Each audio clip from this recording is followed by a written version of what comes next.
ડાંગ જિલ્લામાં વરસાદી માહોલ યથાવત છે। સતત ત્રીજા દિવસે પણ સાર્વત્રિક વરસાદ વરસ્યો। વઘઈ સાપુતારા આહવામાં વરસાદ ખાબક્યો છે। ખેતીલાયક વરસાદને લઈ ખેડૂતોમાં ખુશીની લહેર જોવા મળી છે।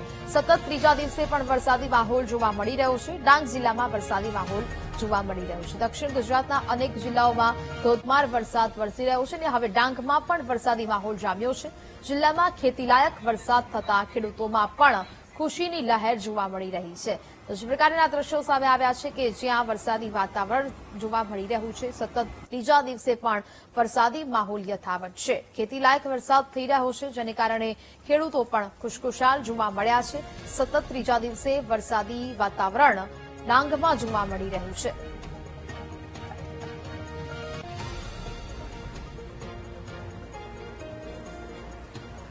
તો રસ્તા પર પાણી વહેતા થયા છે। બીજી બાજુ જિલ્લામાં ખેતીલાયક આ વરસાદ વરસી રહ્યો છે જેને કારણે ખેડૂતોમાં પણ ખુશી જોવા મળી રહી છે। સતત ત્રીજા દિવસના આ દ્રશ્યો કે જ્યાં ડાંગમાં આ વરસાદી માહોલ જામ્યો હોય। વરસાદ પડી રહ્યો છે ધીમી ધારે અને તેને કારણે લોકોને પણ બફારામાંથી રાહત મળી છે। વાતાવરણ ઠંડુગાર બન્યું છે।